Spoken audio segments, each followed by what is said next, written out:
Expulsion from the Eden by the angel with a flaming sword. Consequences of the original sin. The firstborn man is a murderer. Now Adam knew his wife Eve, and she conceived and bore Cain and said, I have acquired a man from the Lord. That's what the word Cain means, is to gain or acquire. Then she bore again, this time his brother Abel. Now Abel was a keeper of sheep, but Cain was a tiller of the ground. And in the process of time, it came to pass that Cain brought an offering of the fruit of the ground to the Lord. And Abel also brought of the firstborn of his flock and of their fat. And the Lord respected Abel and his offering, but he did not respect Cain and his offering. And Cain was very angry and his countenance fell. Why would he not accept Cain's? Because they understood from the very beginning that the offerings were to be in blood. That's the only sufficient way that the atonement is made and the things were acceptable to God. And Cain didn't have those. He could have traded with his brothers and had some deals, but he wanted to bring, he's insistent that God has to accept his offering of plants. It's not acceptable. And he becomes very angry about the thing. And his countenance fell. So the Lord said to Cain, why are you angry? And why is your countenance fallen? If you do well, will you not be accepted? In other words, do the right thing. Just do it right. You know what it takes for atonement, what's acceptable in my sight. And if you do not do well, sin lies at the door, and its desires for you, but you shall rule over it. Does he? No. Now Cain talked with Abel his brother, and it came to pass when they're in the field that Cain rose up against Abel his brother and killed him. Now what did his brother Abel do to him? Nothing. He's angry really at God.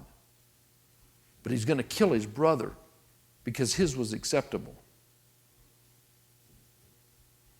It's a long fall from the Garden of Eden in such a short amount of time that a man takes up a deal and kills his brother in the field. Divine judgment on Cain, the firstborn man.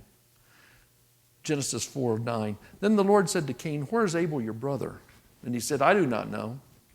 He knows. Am I my brother's keeper? That's a classic statement. Sure, he's his brother's keeper. And he said, what have you done? The voice of your brother's blood cries out to me from the ground. Blood is indelible. You remember even in Macbeth, out, spots. And people wake up. They kill people. But toward the end of their lives, it becomes a nightmare. They can't get rid of the blood. And the stains of people that murder, it's always there. You can't get rid of the stains. God's made it indelible. And with this, he says, where's your brother? He says, I don't know. He says, why does the blood of your brother cry out to me from the ground? Now it shall be that you are cursed from the earth, which has opened its mouth to receive your brother's blood from your hand. When you till the ground, it shall no longer yield its strength to you. A fugitive and a vagabond you shall be on the earth. And Cain said to the Lord, my punishment is greater than I can bear. Surely you have driven me out this day from the face of the ground. This is the firstborn man. I shall be hidden from your face. I shall be a fugitive and a vagabond on the earth. And it will happen that anyone who finds me will kill me. He feels like he'll be open prey to whoever wants to kill someone. And the Lord said to him, therefore, whoever kills Cain, vengeance shall be taken on him sevenfold. And the Lord set a mark on Cain. We don't know what the mark was, but it was very distinctive, so everyone that saw him, lest anyone finding him should kill him. Original sin. It's not only affects mankind, this sin ruined the whole universe over which man was placed as the keeper. The whole domain of nature was contaminated at this point. It's the second law of science that we have. It's known as the second law of thermodynamics, but as Einstein called it, he just called it the second law, and he thought it was the most powerful law in physics because you don't even need empirical proof for this law. This law is a statistical law. When sin entered in, okay, God's relationship with the universe was broken. It said, by one man, sin entered the world and death through sin. God's relationship and his maintenance of the stars, the galaxies, all living systems was finished. And it begins this process. Did man die immediately? No. Did Adam and Eve die immediately? No. Did all the animals die immediately? No. Did the stars die? No. But they begin this process. And this becomes known as the second law of science. So Romans 8, you see it. Romans 8:20. For the creation was subjected when? In the past. Was subjected past to futility. Not willingly, but because of him who subjected it in hope. This is what happened in Genesis 3. And he's referring back to this. Because the creation itself will be delivered in the future from the bondage of corruption. That's what this law is. It's a law of corruption. And everything that's in here is disintegrating. The perfection that had been at the creation is now on its slide down. Every day, the universe is worse than it was yesterday. It'll be worse tomorrow than it is today. Because the creation itself will be delivered in the future from the bondage of corruption into the glorious liberty of the children of God. For we know that the whole creation groans and labors, that's in the present tense, with birth pangs until now. It was subjected in the past, it lives in this futility, and it lives in the present, groaning and travailing, looking to this, but in the future it will be delivered from this law, this curse. Here we see galaxies. These are two fairly large galaxies. They're in what you'd call a death dance. See the gravitational pull between them? They each probably have 100 billion stars in them, but they're tearing each other apart. This one is slung by the other one by gravity and throwing out its stars into space to die there. The twisting, they're shedding, tearing each other apart. This one's twisted around by this gravitational pull. By the way, if the speed of light and the speed of gravity were what Einstein says, none of this would be taking place. It's too long of distance to take place. They can't act upon each other. But because of Maxwell's, yes, they can. And they're tearing each other apart. They came too close in passing, and they're ripping each other apart. The second law is at work here in a very big way. What's the second law? It's the law of increasing entropy. That's a big term we use. Just means disorder. States that the matter and energy, and that's all the universe is made of, always loses quality, that's order or usefulness, in every interaction. Although the quantity of matter and energy, as we know from the first law, is always constant. The universe always loses order. The first law is like an accountant. It always balances the books. It says you've always got to have the same amount of matter and energy before and afterwards. The second law, however, is the manager.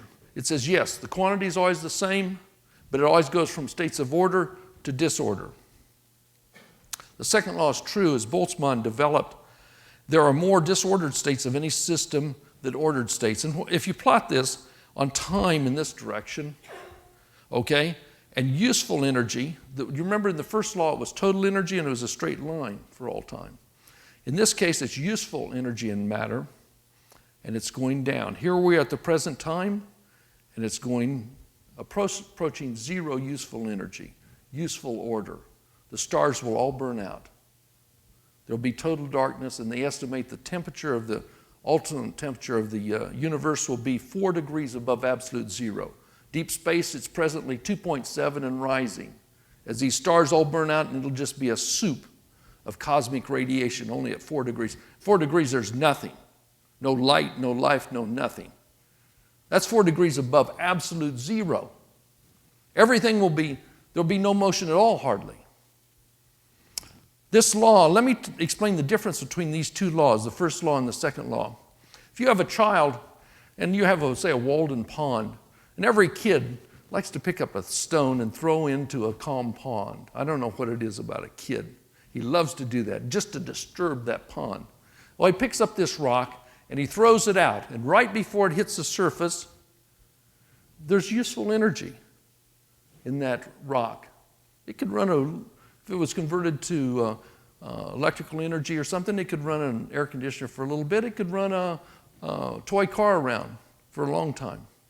However, it hits the surface, sends out waves, the rock settles to the bottom, eventually the waves all die down. Well, from the first law, where'd the energy go? It's all got to be conserved. Got to balance the books. Well, all the energy went into the waves of the water, then they went into the molecules of the lake, and the temperature of the lake slightly higher. Eventually, the molecules of the lake will give off its energy to the sky and to the universe. It'll be spread. All that energy in that rock will be spread throughout the universe. If only the first law were true, that lake could avenge itself. That energy in the molecules could come together, pick that rock up off the bottom, and throw the rock back at the kid and avenge itself. And the first law would not be broken. However, the second law says, no, that's not possible. It went from states of order to disorder. It can't go back the other way from disorder to order and avenge yourself. Lake, you can't do it, the second law. I'm the manager. So that's the difference between these two laws. A lot of people do not differentiate that. The universe will have 1,000 years from now the same energy it has today, but the sun will be burned out more than it is today before it reaches its death. You're better off today than you will be tomorrow. And yesterday you were better off. Even some here I know that are pushing 80, they're better 70 years ago than they are today. But all of us in the whole universe, even though there's the same amount of matter and energy, it's going downhill and approaching zero usefulness.